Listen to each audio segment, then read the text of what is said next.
360-degree reality, sunset. Hey guys, and welcome to another tutorial on Action Studios. And in today's tutorial I'm obviously going to show you how to make these switches, those iOS styled iOS 7, iOS 8 switches. And this is actually the official one, which I think doesn't look as good as the one I made over there. This is like a more flat variant, but yeah, I'm gonna show you both ways anyways. And the first way I'm gonna show you is actually the official one. This is just I tried to recreate it as accurate as possible. So let's get started by pressing Control N and making a new composition. 30 frames, 1920, 1080, 4 seconds is cool. So just click on OK. And then the first way to make these stretched circles is actually using the rounded rectangle tool. Okay, so you might have thought a circle with echo, which would take a long time and wouldn't be perfect, or you might have thought of editing the path manually, which isn't 100% accurate too. So I thought of the way with a rounded rectangle, and I'm just actually I'm gonna make a squared one in the middle. Yeah, maybe this big, and I'm just gonna delete the stroke at first. Okay, then I'm going to the contents rectangle, just pressing those little, holy shit. I'm just going to the contents and rectangle thing, just pressing those little arrows and click on rectangle path. And then we have this roundness, which is the most important thing we gotta change. Okay, so I'm gonna change this to the maximum. Yeah, you can drag it aside as you want, but you won't actually need higher than the circle is big. So then I'm just gonna unconstrain proportions, and then important stuff gonna send to the anchor point, which isn't actually that important. You don't really have to do it, but you gotta align this to the middle, just using the align window. If you can't see it there, just go to window, align. Okay, so now this thing is in the middle. So you might think, oh yeah, okay, now I know, I just gotta change the scale value, which isn't right, because this is what would happen then. You gotta go down to the rectangle again, and rectangle path, and then change the size here. So this is what's happening then, okay? And the important thing is, I think in iOS those switches are in a 2:1 proportion. So I'm gonna change this to maybe 350. By 350. So we got this circle, and when it's fully stretched out, so my the full panel will be this 700 by 350. Okay, so this should actually be the background thing then, and I'm actually gonna add a stroke there, a little darker, yeah, and change it to like maybe 15. This is good, looks good, yeah, but I'm gonna make it a little lighter. Yep, this is cool. Okay. And then I'm actually gonna duplicate this thing and go to the properties again, to the contents rectangle path, and then we gotta animate this, and also the position. But this position, this is important. Then I'm just gonna drag these keyframes somewhere a little further on the timeline, maybe to 15th frame, and on the beginning, as you could maybe imagine, I'm gonna set this to 350, so we got a perfect circle. And the position, you can eyeball this, just placing it somewhere here. Okay, and this thing, I'm actually gonna change the fill to almost white and the stroke a little lighter, maybe this. Yeah, and make the stroke a little tinier. 11. 11, is 11 cool? Maybe even further down. Okay, 7 is cool. Okay, then as we can see, we already got this thing, and then in the end it should be 350 by 350 again, and the position should be the opposite of the opposite of minus 173, which is 173. I'm just a pro in maths, you should know. So this is what we have now. Okay, we're already getting in the right direction, but now we gotta adjust this scale a little bit, this size. Maybe change it to 500. Should look cool. Yeah, okay. And I'm actually gonna change this the scale, the general scale of this a little bit, because the inner thing should be like about as big.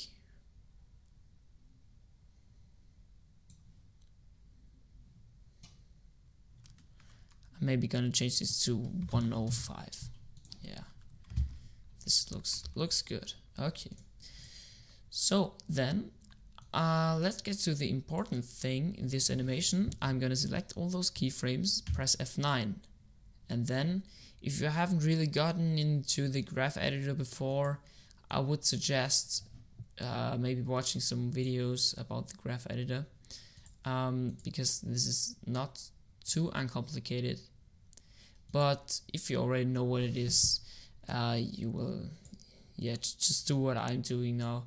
So I'm just actually easing in and easing out pretty harsh, but in both sides. So it's a fluent animation from here to there, another fluent animation from here to there, and then from here to there.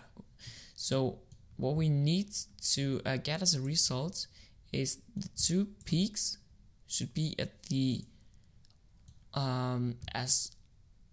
should be like similar. So now we get this peak is almost the same of those two keyframes. So what we got now is this.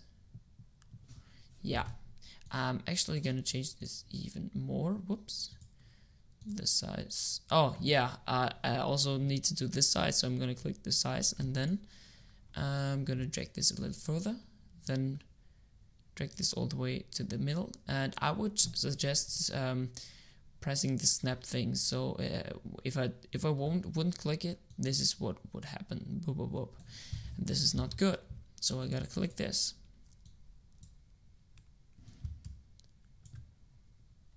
And the peaks should be this kind of looks the same. You can't really see it with your eye if it's a minimal difference. So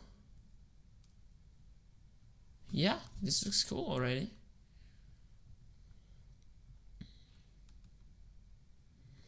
So I'm actually gonna change this scale down to 100 again. I gotta change this scale. This is rectangular scale right here, and only this property, the height property. Okay, maybe to 365. I always like round numbers.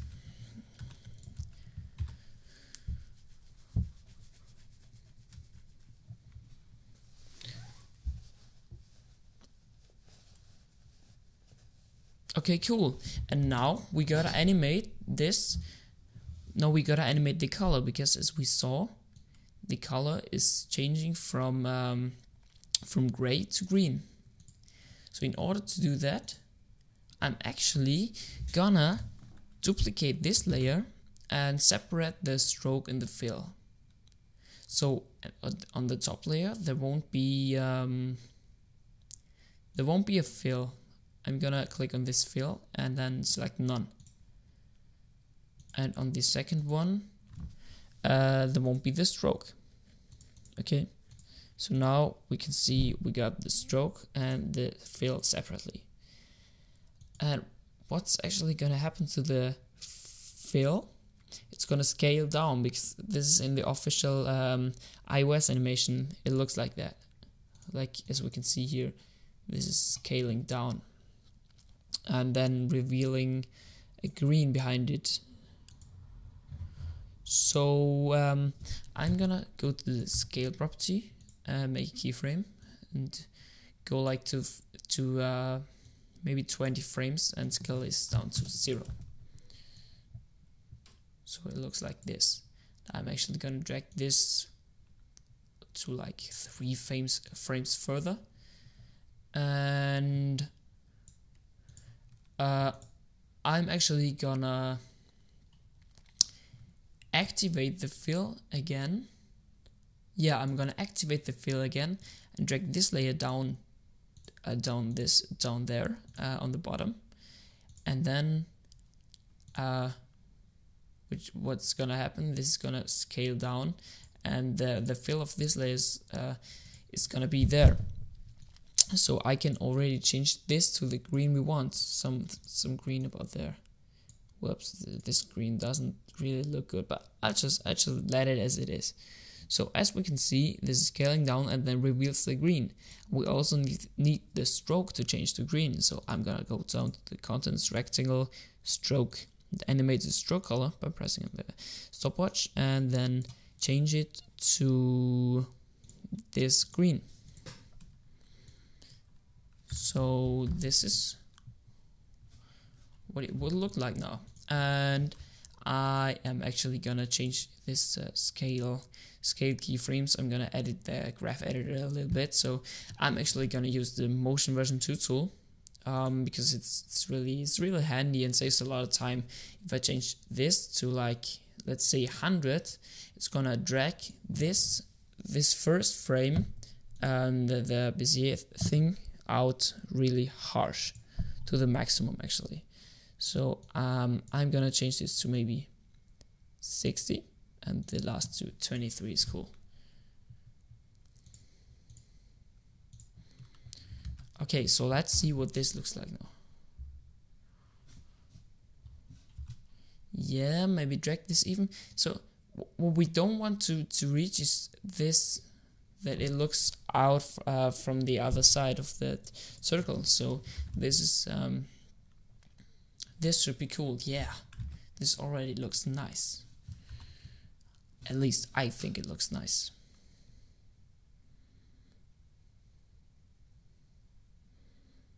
Okay, and a cool trick how you can see how this animation would look like sped up. You can change this frame rate to, let's say 60, so it's gonna be as double as fast. And yeah, this looks pretty cool if it's double as fast. Yeah. Okay, so then I'm just gonna add a few style elements. I'm just gonna add some shadow as it is in the official switch. So I'm just gonna go to add a shadow by either go to layer styles, blah blah, or if you have a Mac, you have this really helpful help tool and just type in shadow and go to drop shadow. So let's say change the opacity down to about 30, the distance should be cool, size, gotta drag that size up, and yeah, this is already pretty much the look of the original Switch. Okay, and now there is there's my version of the Switch, which actually reveals the gray thing after it goes to the right, and there's nothing scaling up or down a little, nothing scaling up or down in any way. But before I'm heading to this, I'm gonna go to the last frame of this animation, select everything by pressing Ctrl A, then press Ctrl Shift D to cut these layers in half and duplicate them, and press delete. And then I'm just gonna select everything, press U to hide all the properties, and then I'm gonna duplicate those again, drag them further on the timeline, so on the last frame, and then go to layer, time reverse layer, and then we should have this cool loop. Wait for it. Yeah, nice. I'm gonna change this to frame rate 60 again, so we get a fast animation. Nice. This is pretty neat, at least I think. Okay, so then I'm gonna go straight to the second version. Make a new composition, pressing Ctrl N, and I'll just let the properties as they are. And I'm actually gonna use another option to make this stretched circle, which is actually it's pretty handy, but it's got a few problems. So at first, for this thing, I gotta enable the grid just by pressing Control, Shift, and L, I think. What did I just click? I don't know. It's so automatic. You know, I always have this like in my mind, in my fingers, muscle memory. Then I just forget it. So I gotta press Control, Shift, and this hashtag, or I mean this apostrophe, or however it is called, or just go to the View Show Grid, and then you gotta enable Snap to Grid, which is actually the same control, which is kind of bad. But I mean, yeah, there are first world problems. Then I gotta enable this title action save, so I know where the middle is. And then I'm getting to the part where I'm gonna draw the thing as I made it before. So as we already know, okay, so I'm just gonna make some kind of straight line, okay, and then drag those things around until they snap. And then I'm gonna add a stroke and make it way bigger. It should be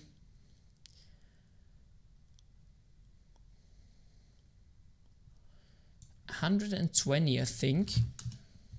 Yeah, as we can see, this is perfectly 1, 2, 3, 4. No, actually, we gotta need 160, because we can see this is perfectly 2 to 4, which means 1 to 2, and this is the official switch button. The official switch button, as said, has the property 2 to 1. So I'm gonna go to the stroke down here and add a round cap. And whoops, I gotta drag this thing onto this corner, and I hate this, and this to this corner. So now we got the perfect properties again. Now we constrain the properties again, and well, now what we could use in and now let's say this is our background, okay? So I'm actually gonna change the stroke. The fill is always the stroke. You gotta keep that in your mind. So you can't actually add a stroke in the same layer, which is the first problem we will hit. So I'm just gonna make this kind of light and then duplicate it, drag this down, make the stroke width to 165, maybe 160, 168, I don't know. And then change the stroke, make it a bit darker again, and then we got a stroke, okay? Which is a bit unhandy, but I mean, yeah, what should we do? And then I'm actually gonna animate the circle in the middle. For this, I'm gonna duplicate this layer again, and then you might think I could use trim paths, but I show you what would happen then, which is the next problem we're gonna face. When I drag this to 0, whoops, I gotta just select this one. So it looks perfectly fine, but when we drag this to 0, it just disappears. The least value we gotta use is 1, because it's 0.00000 whatever 1, and then we would but this is not a perfect circle. This is like 99.99999% perfect, but not 100%. So in order to make this perfect, I'm just gonna delete the trim paths again and just make it a little darker so we can see it. I'm actually going to the path properties, just typing in path here and pressing this stopwatch, and gonna drag this keyframe a little further. And then you have to activate the snap to grid for this, because now we can drag this point onto this point. It will snap automatically. Bam! Now we got a perfect circle. Nice. And then on 20 frames further, I'm gonna make the opposite. I'm just gonna drag this on this one. Okay, then I'm gonna edit the middle one. Make it maybe both sides to the first cross. Okay. Actually, I'm gonna drag this onto this and snap this one to there. Okay. Now we got this one again. Okay.